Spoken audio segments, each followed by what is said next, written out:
Hello and welcome to the Majlis, Central Asia podcast at Radio Free Europe, Radio Liberty. I am Mohammed Tahir, host of the Majlis here in Washington, D.C. This week again, we are talking about Uzbekistan, the country which has just buried the only leader it has seen since its independence, Islam Karimov. Today in the Majlis, we are discussing today's Uzbekistan and looking into its future. As Karimov gone, what life looks like in Uzbekistan without him? What are the predictions about the days ahead? What are the prospects for change? What is the legacy he is leaving and what does it mean going forward? To discuss the subject from St. Louis, America, I have Sarah Kanziur, who is the Central Asia researcher. Sarah, welcome to the show. Thank you for having me. Very good to have you. Steve Severdlo, Central Asia researcher with Human Rights Watch. Steve, welcome to the show. Good morning. Good morning, Steve. Alisher Siddiq, director of Radio Free Europe, Radio Liberty's Uzbek service, who is the source of most of the information we have received these days about Uzbekistan, is also joining us from Prague. Alisher, welcome to the show. I'm here. Thank you. And Bruce Pannier, who is the editor of Kishlock Awazi, Central Asia blog at Radio Free Europe, Radio Liberty, is also with us from Prague. Bruce, welcome to the show. Always a pleasure. Thank you, ladies and gentlemen, for being part of the Majlis today.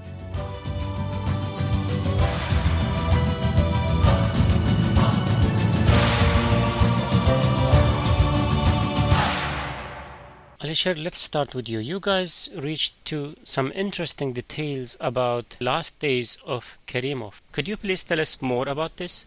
Oh, that's, you mean the news with the neurosurgeon, right? Right. Yes, so basically the guy gave an interview to major Finland's He's the company. doctor who examined Karimov in his last days, I believe, right? Yeah. So this doctor, actually, it was quite difficult to find him, but he gave an interview to a local Finnish news agency, Right. Juha Hernesniemi, his name. So he's a 69-year-old veteran doctor, Right. and he explained how he went to Uzbekistan, and the major findings, what he said, is that the moment he arrived to Uzbekistan, which is apparently, we're talking either late 27th of August or 28th, early on 28th, that the patient's brain was dead. So meaning that also he added that later on power game started, he meant by that a patient sort of undergoes sort of life supporting kind of treatment, but basically hopeless. You can unplug him any moment. So this is what we get from first hand to Uzbekistan, and that kind of revelation basically confirms all the previous reports that Karimov first collapsed on 27th of August. He had a stroke, and that the patient was hopeless from the very beginning.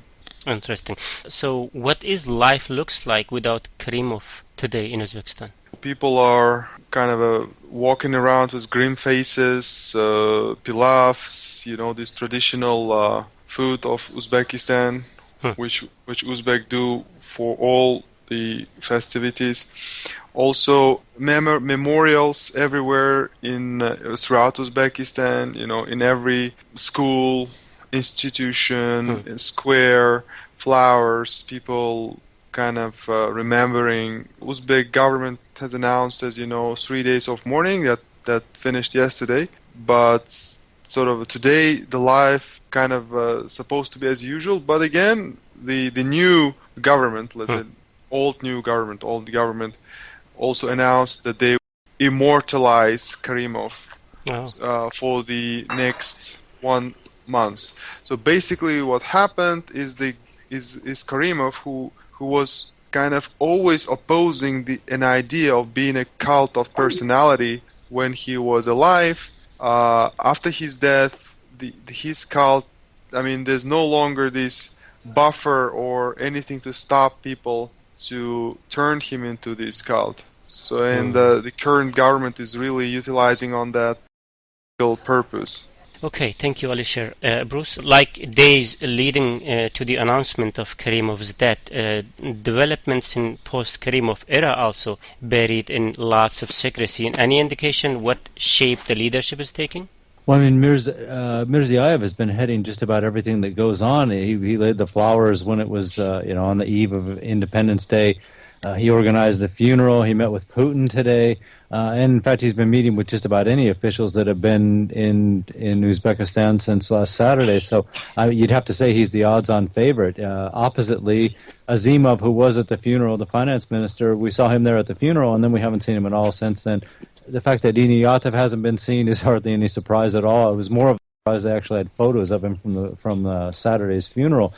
So I'm not, I don't see anything in the fact that he's not visible in the public. He's probably still calling most of the shots from behind the scenes, but it seems like they've shoved Mirziyoyev forward, and at least I would presume that he's the heir apparent at this moment. But these messages are sent to Senate chairman. I mean, what is the contradiction here then? Okay, you are saying like PM is in charge. I think this is just a question of protocol. Constitutionally, Yuldashev is the head of the country at the moment, temporarily. And I think that's just Nazarbayev paying lip service to the formality of Uzbekistan's constitution, probably in the hopes that the same thing will happen when he goes. But I don't think anyone really sees Yuldashev as being the guy. Even Rosenblum, when he was there, meeting with the head of the chairman of the Senate at the moment. So yeah, formally he's in charge, and he should be calling elections very soon, I would imagine. But I think everyone just kind of looks past him. The condolence letters all go to him, but the business of state is all directed in Mirziyoyev's direction so far. Sarah, in one of your tweets, you talk about vacuum of power in Uzbekistan these days. That there's a vacuum of power? Yeah. No, I don't necessarily think so. I mean, I do think that at the moment they're going to bide their time before they make that official, just based on gossip, which, as y'all know, is our central mode of communication when discussing Uzbekistan. From what I've heard, he's the most likely candidate. I've heard there may not actually be elections, even though there's, constitutionally supposed to have them, but instead he'll be presented as kind of a people's choice, as if the people of Uzbekistan naturally on their own, decided to elevate Mirziyoyev of their own free will. Steve, according to your information, how stable is Mirziyoyev's position?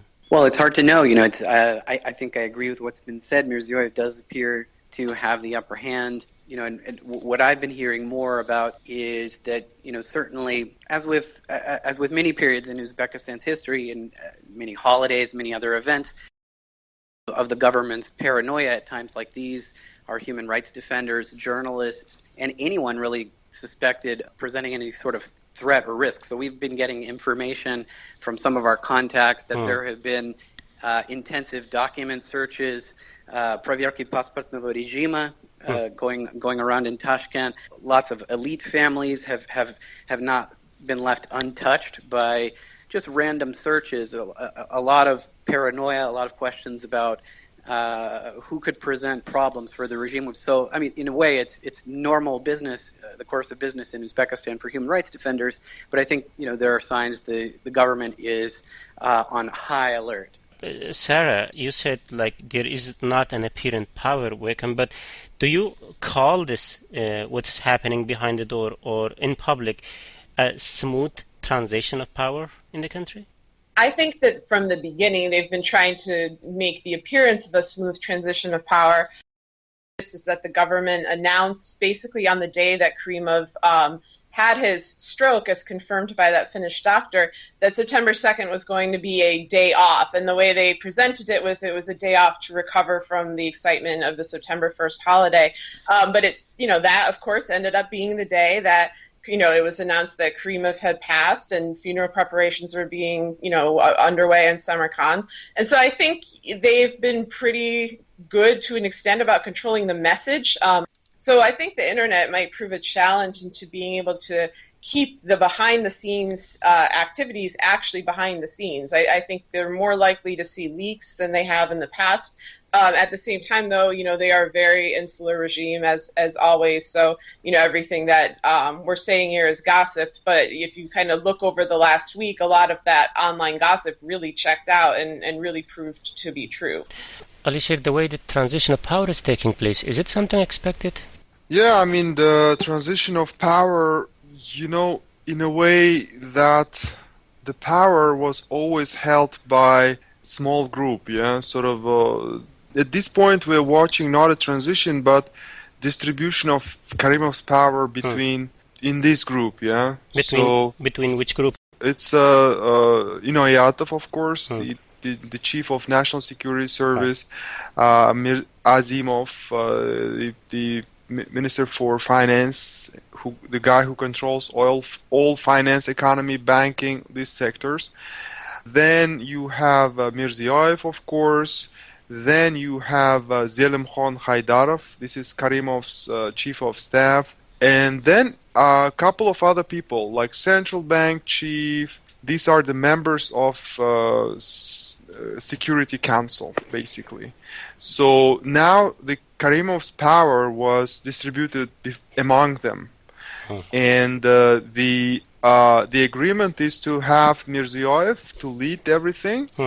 And as it happened during the Soviet times, he headed the commission to organize funerals.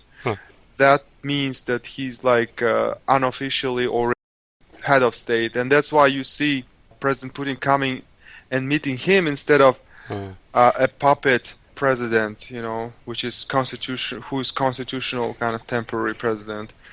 Sort of the power in itself is not in any transition moment now. It's more like distributed, and now they will have to decide who will kind of constitutionally take over the government and the state. Yeah, Bruce, it appears from all of your comments that Mirziyoyev is kind of succeeding Karimov. So what would you say that the Uzbek leaders was ready for this transition? It's something that would have been on their minds for quite some time now. I mean, we've had these scares of Karimov falling out of the public eye and rumors that he was sick before, and some of those were probably true. So it's certainly something that that they would have contemplated individually. That would have practically been considered treason to even discuss government after Karimov at that point. So I think that was a lot of the problem with last week and keeping Karimov sick alive artificially anyway for a while. Part of that would have been that they just had to, now that he was actually dead, that they understood that he was gone, they did have to all get together and discuss, okay, our next move, who's going to be in charge of what once the dust all settles here. It's kind of new territory for them, but at the same time, it's something that all of them would have been considering for years and years, so it's not like a total surprise. And all of a sudden, they're like, oh my God, what are we going to do? It's like, okay, the moment has finally come, and we are going to behave and act in this way, and they had to agree on that latter part about our next move, our behavior is going to be this. Alisher, you mentioned the distribution of power is taking place. So who is handling all this? Is there any figurehead? Yeah, of course. The most powerful person among them is the guy who controls the security, Inayatov. Who controls information, security, who has compromise to all of these figures. So, of course, Inayatov here is like a old guy who tells who goes where, right? But the thing is that he also realizes that he personally cannot take over this. He must appoint someone. So, and he has very good relations with Mirziyoyev. Mirziyoyev is also very good at keeping his real agenda secret for a long time. He has been with Karimov for a long time. He was patient. This is his moment.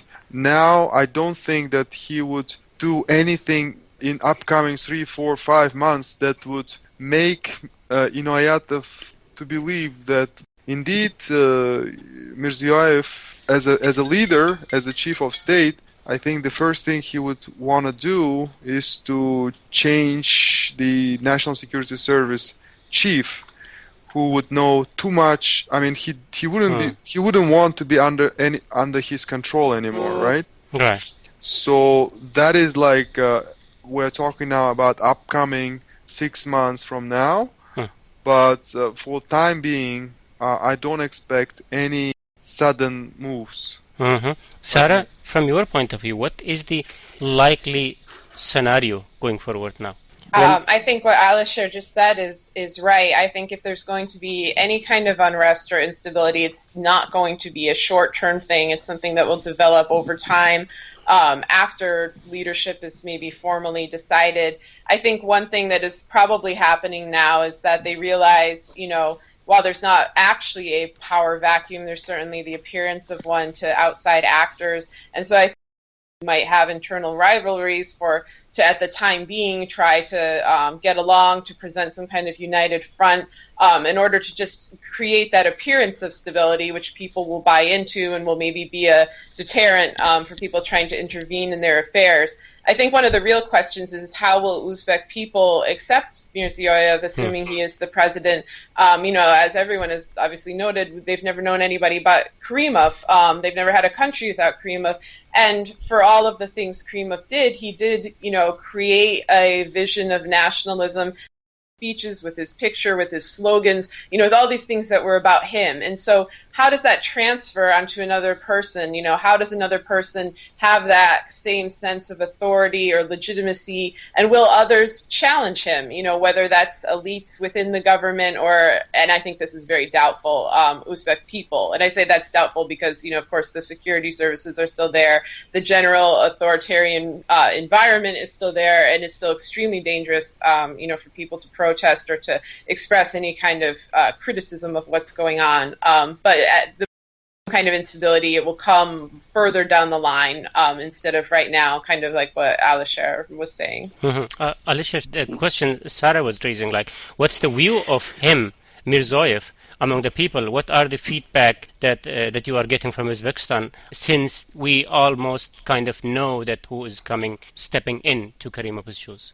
I think it's kind of a little Western approach to look into people's opinions. People are just easily manipulated mass, right? I mean, whatever should be said, it should be said, right? They don't have a voice. They're not deciding their leader. We're not talking about elections here. We're talking about their rules of the game. We're not talking about revolution. We're talking about very natural cause of a death. I don't think they would do anything that would please people or would consider people's opinion, whatever, in this point. So that's how it looks. They would decide it. They will hold these some sort of elections without any decent candidate. They will present Mirziyoyev as someone who would continue Karimov's great policy to provide peace and stability in the country.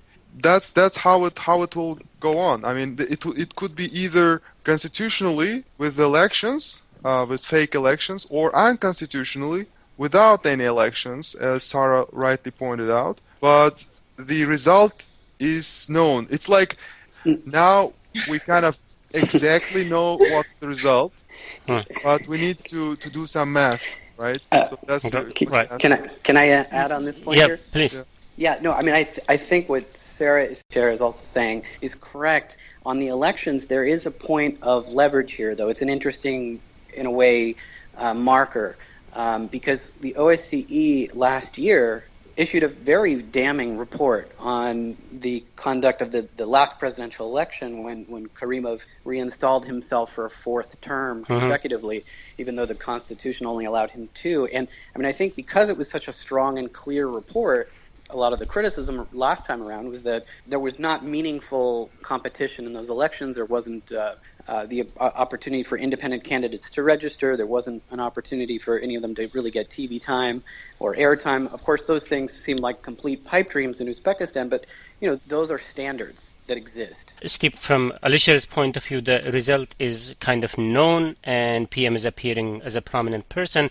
Is it a good news for Uzbekistan? Well, what we know about Mirziyoyev is, and I remember when I was in Tashkent speaking with farmers Right. about Mirziyoyev. He comes from Jazakh, and Bruce has written an excellent profile on him.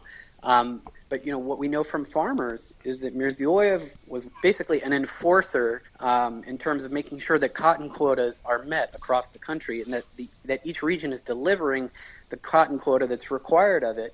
He's known for his fiery temper. He's known for being, a very tough personality. And I think in terms of, that's obviously not a good precedent, not a good sign in terms of what we know about him. But it's also good that we have that information. Obviously, he's going to need to establish his own authority. As Sarah says, it's going to be very difficult for anybody to step into Karimov's shoes. And so, I think politics does exist. In Uzbekistan, rivalries do exist. So Mirziyoyev is going to have to be somewhat to step on people's toes too quickly. On the other hand, though, he could take the view that he has to prove strength right at the outset. And, some, again, as I mentioned, human rights activists are very worried that the last remnants of civil society could be wiped out in the next few months if Mirziyoyev wants to prove that he's not going to be messed with. So I think there are a lot of points where we have to watch very closely which segment of society is being affected and the pressure that the regime is going to be imposing on them.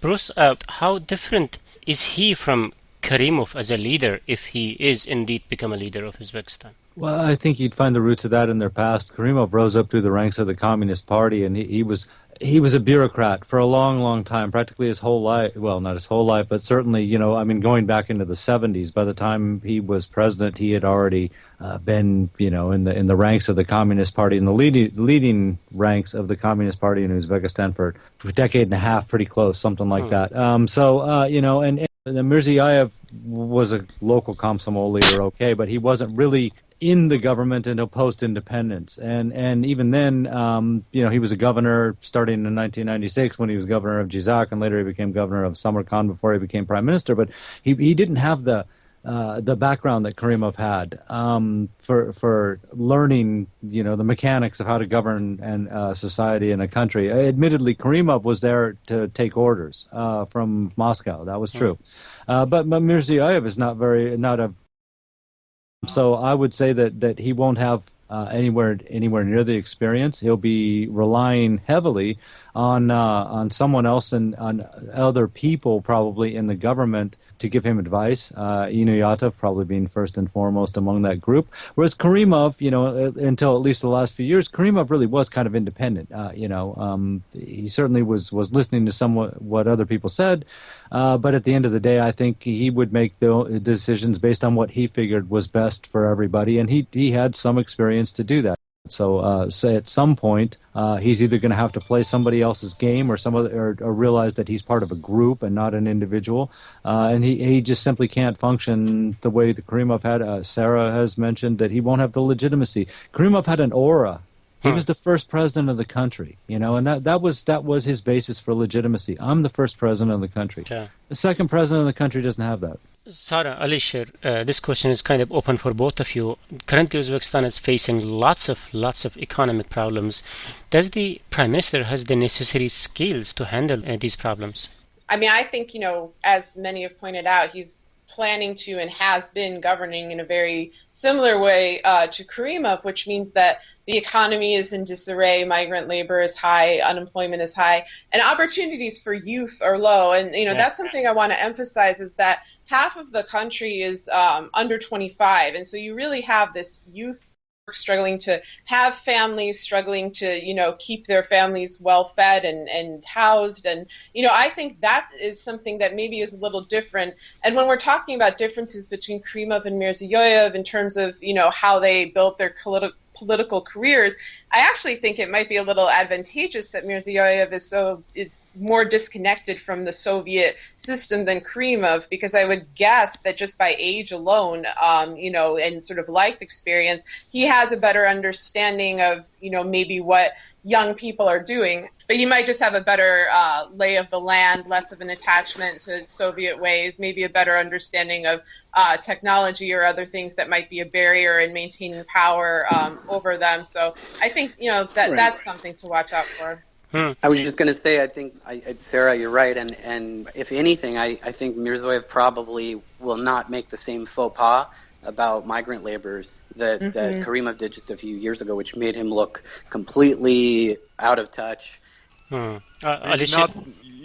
With Karimov, he became a sort of big kind of a godlike creature, who just simply doesn't know what's going on Earth, and it will be very hard to sell it with Mirziyoyev, because he was walking on Earth. He was a representative of Karimov on Earth. Let's put it this way. So he knew what's going on. He knows what's going on. He knows the real situation in economy.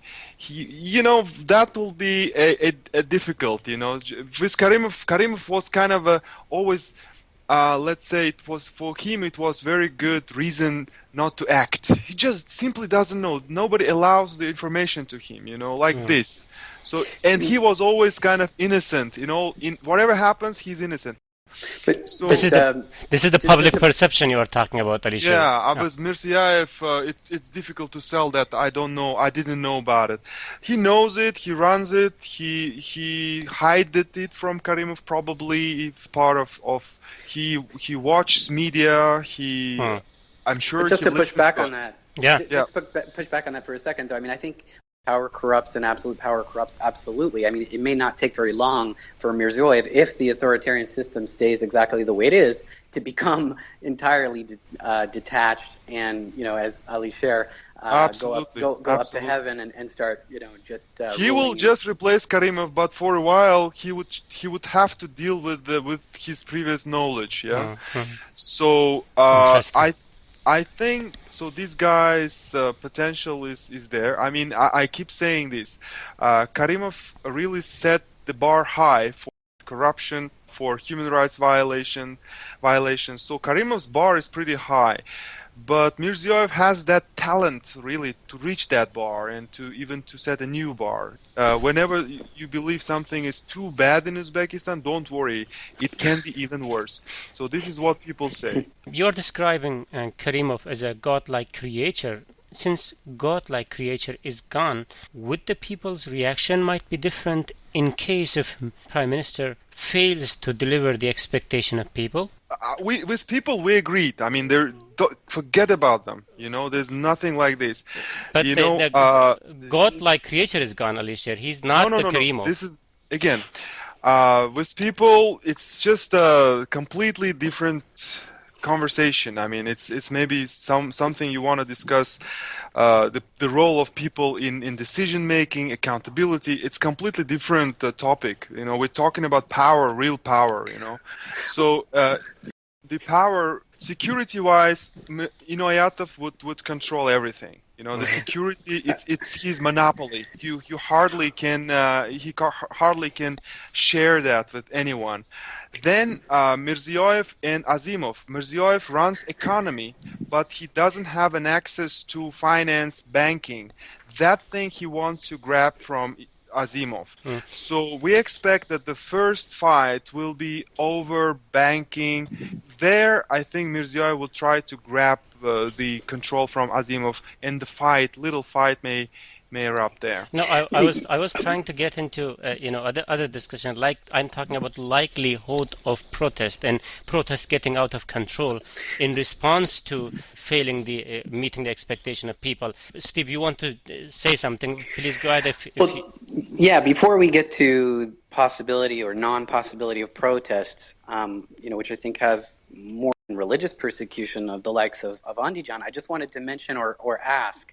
We've been talking about the power ministries, we've been talking about the people in the inner clique, but one point I just wanted to mention is that for years now, even in conversations with some diplomats, when we try to make the point that, the international community should be pushing Uzbekistan harder to reform, one of the things that you sometimes hear is that diplomats who visit Uzbekistan, they always meet with the Oli Majlis, and they, in terms of, for example, pushing for changes in the cotton harvest, they meet with the ministry, the Trade Confederation, and one thing we often hear is there's a younger generation of politicians and bureaucrats in the Uzbek government who are waiting for their moment. that inside the Uzbek government there are people that are somewhat reform-minded that have grown up, who are maybe even in their mid-30s, even way younger than Mirziyoyev, who are sitting in the Senate chairs in the Oli Majlis and could be people that the West could work with. And I'm just curious if anybody has any thoughts, if that's a completely naive idea, if we can expect anything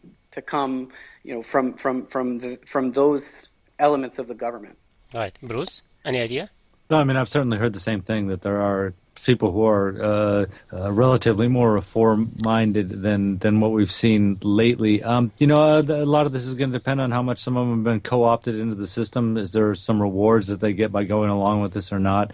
That's why, it's hard. No one would want to predict how long someone like Mirziyoyev would be in power or something like that. But I really think that that with luck, he will be a transitional figure that might hold the system in place for a while. But it'll be the next guy after him that really might shake things up a little bit more, because he would have come from a different generation.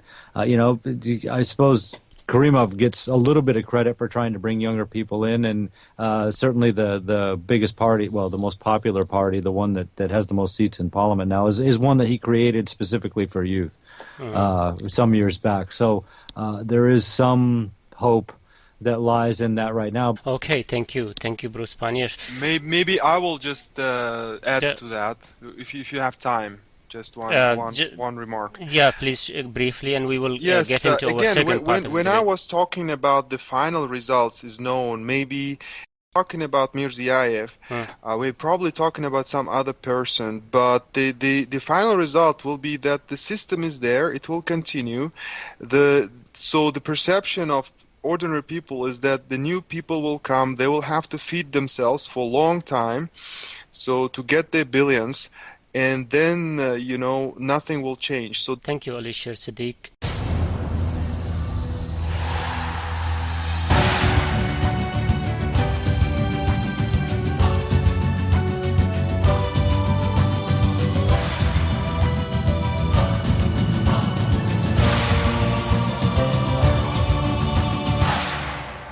Just to recap the discussion today in the Majlis, Central Asia podcast at Radio Free Europe, Radio Liberty, we are discussing post-Karimov Uzbekistan and its possible scenarios for the future. Discussing the subject with me are Sarah Kanzinur, journalist and Central Asia researcher, Steve Severtlow, Central Asia researcher with Human Rights Watch, Bruce Pannier, Central Asia blogger with Radio Free Europe, Radio Liberty. I'm Mohammed Tahir, host of the Majlis. So in this part of the Majlis, let's dwell a little bit about the likely future of the Uzbek government and its implication to the region and regional approach towards a post-Karimov era.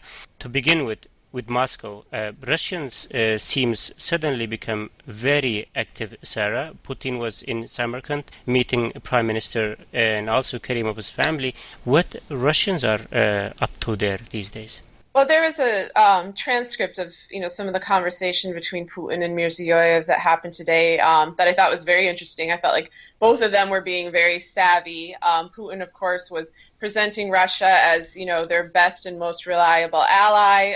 He was expressing his mourning for Karimov and praising Karimov, while saying that he hopes that Karimov's great policies continue. Mirziyoyev was similarly expressing gratitude to Russia.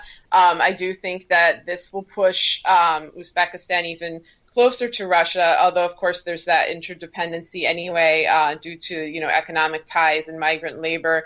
As Steve was kind of mentioning, an economic-based unrest, if there's going to be any unrest at all, related in part to the remittance issue and the migrant economy, which affects both Russia and Uzbekistan. Mm-hmm. Bruce, first, your thoughts on Putin's visit to Central Asia, and also during that visit, I have seen a picture in which he was meeting with Karimov's family. Does it say anything significant? Well, the symbolism won't be lost on the population, that's for sure. I mean, he's the president of Russia. He showed up to pay his respects, gave his condolences to the family. So clearly they'll be reminding people Putin actually showed up, and came here. It says something. It will say something to the people of Uzbekistan, too. So as far as what the government and officials, even Mirziyoyev, was saying, I mean, I saw some of what they were saying, too, and it was a lot of their statements were like, Russia has been, is, and will be a partner, but we know that they haven't been a very strong partner, at times during the last 25 years. So, this business of like we've been together and we've gone through all this stuff, you can read that a lot of ways. Does that mean that happy with what it's been like for the last 10 years? It's pretty hard to say, but certainly the symbolic value of Putin actually showing up and visiting the gravesite of Karimov won't be lost on anybody in Uzbekistan, first and foremost the people of the country. Alisher, it looks like Mirziyoyev is the clearly person of choice for Russia. Is it your reading?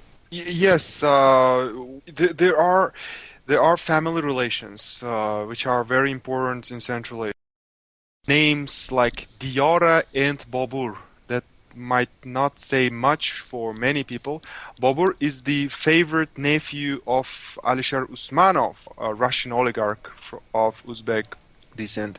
So very close to Putin, the richest guy in Russia, and who supposed to leave all his wealth to Babur.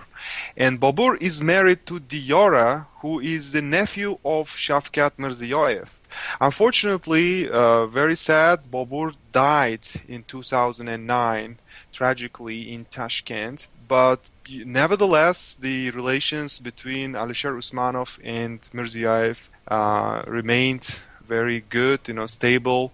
So there are also economic interests, family interests. So for so many years, all these ties got intertwined. And Shavkat Mirziyoyev would be very good for Russia, And we saw that from the happy faces of Putin and Mirziyoyev meeting together. So as it would be very big guest, the whole ceremony was reorganized from the scratch. Flowers again were brought to Karimov's grave. Lola, the daughter of President, the wife of President Tatiana, was brought back to Samarkand again to see Putin. So in fact, Putin was the solo hero, the big guest. If I could just jump in for a second, too, and mention something that, it seemed like Karimov was really the one that had kind of, he was real apprehensive about a Russian policy.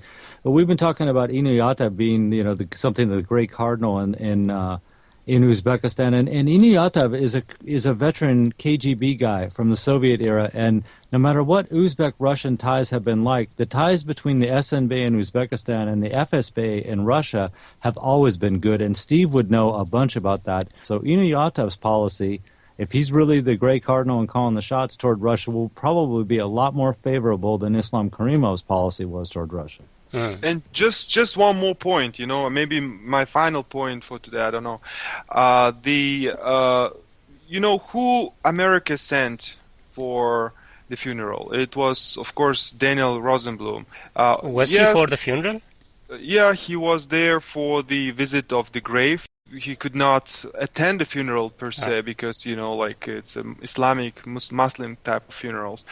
But the thing is, and in Russia's case, we have a Putin visiting personally, So that shows how different those interests are.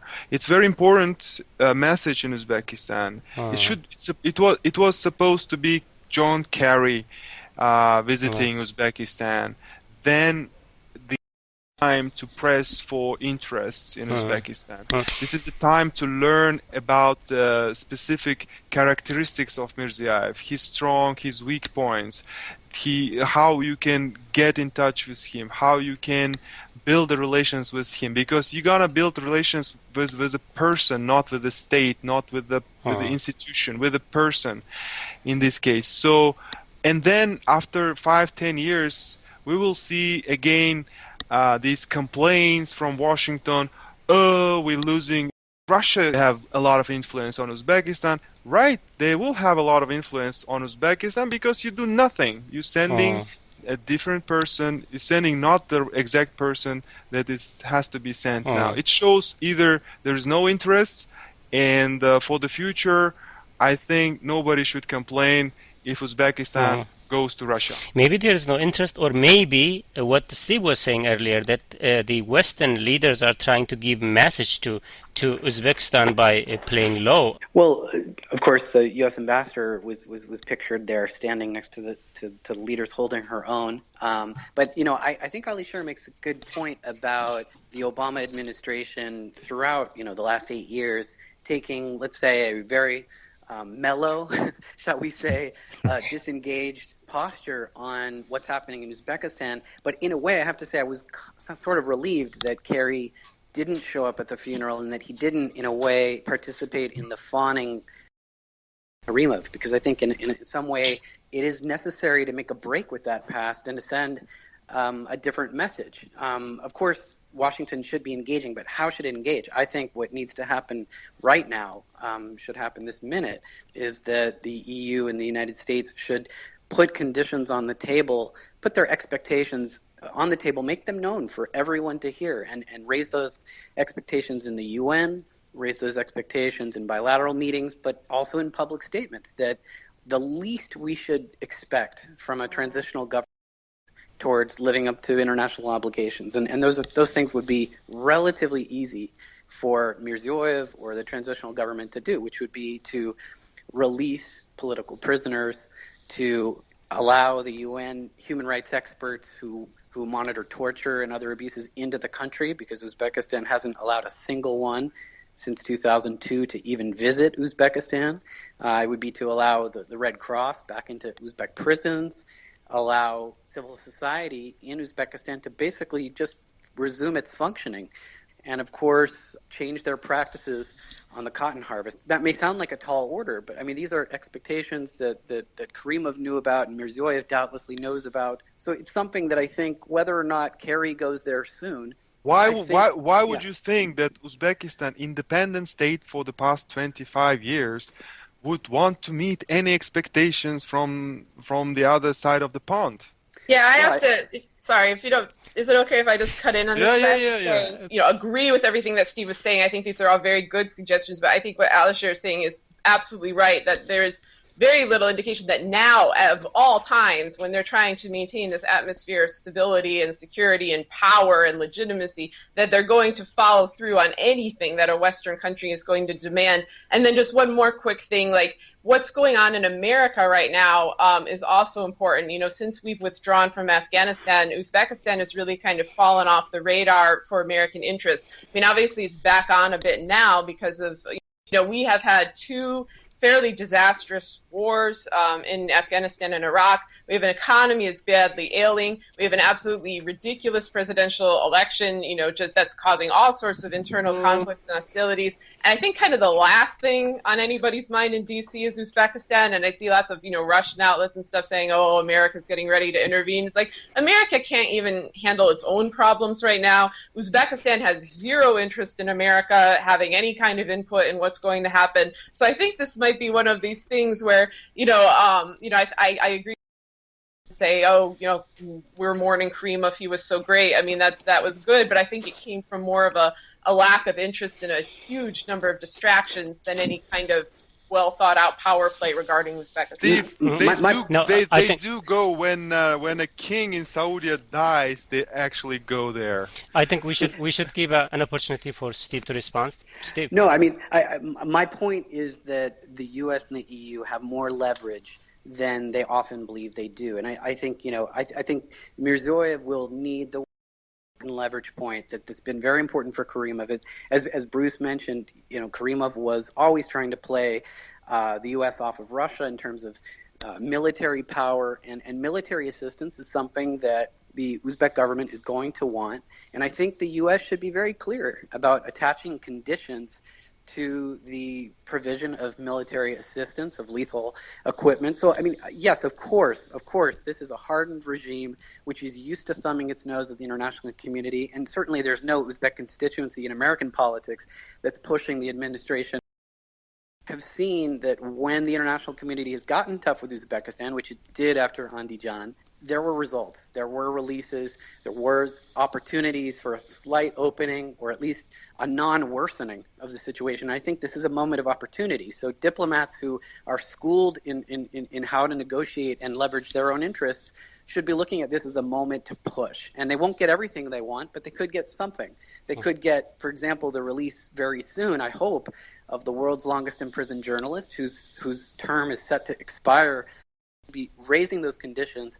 And that's quite simply, I think that's something that if it's actually talking or thinking about long-term interests in the region and forming some sort of lasting relationship with the Uzbek people, not the government, it should be doing those things. Interesting, Steve, you said moment of opportunity for international powers. And also, Bruce, this situation gives a moment of opportunity for Uzbekistan's own leadership. What kind of opportunity does it present?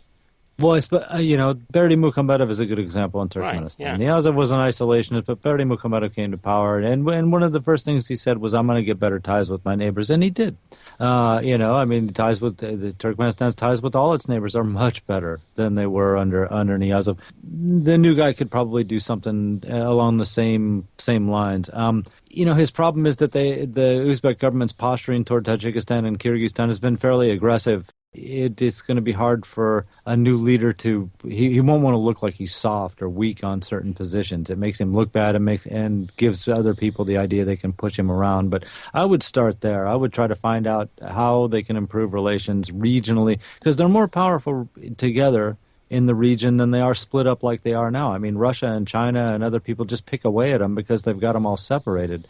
If they could do something to have better ties with and since Uzbekistan borders all the Central Asian countries, it would help them a lot. I hear what Steve is saying, and I'm with him 100% on what U.S. policy and Western policy should be. Is recognizing what is Uzbekistan really worth in the long run to them. What do we get out of this? It'd be good to have friends and partners there, but how much can you ignore?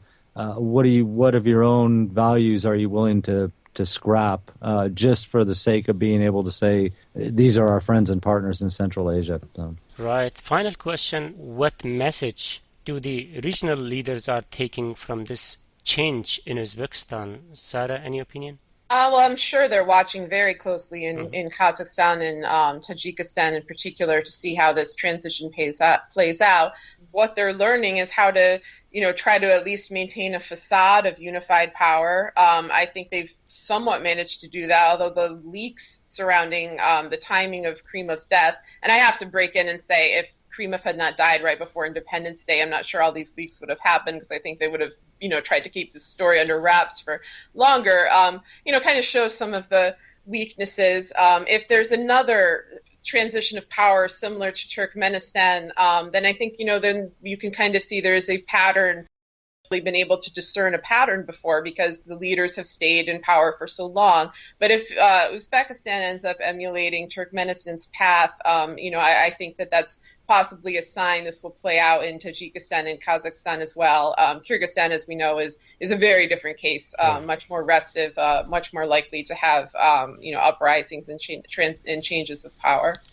Thank you, Sarah Konzinur, journalist and Central Asia researcher. Steve Sewardlow, Central Asia researcher with Human Rights Watch. Bruce Pannier, Central Asia blogger with Radio Free Europe, Radio Liberty. Alisher Siddiq, director of Radio Free Europe, Radio Liberty's Uzbekistan desk. Thank you, ladies and gentlemen, for your participation in the Majlis today. Thanks so much. Thank you. And this is from me, Mohammed Tahir, host of the Majlis. Hope to meet you in the Majlis next week. Bye-bye. Bye.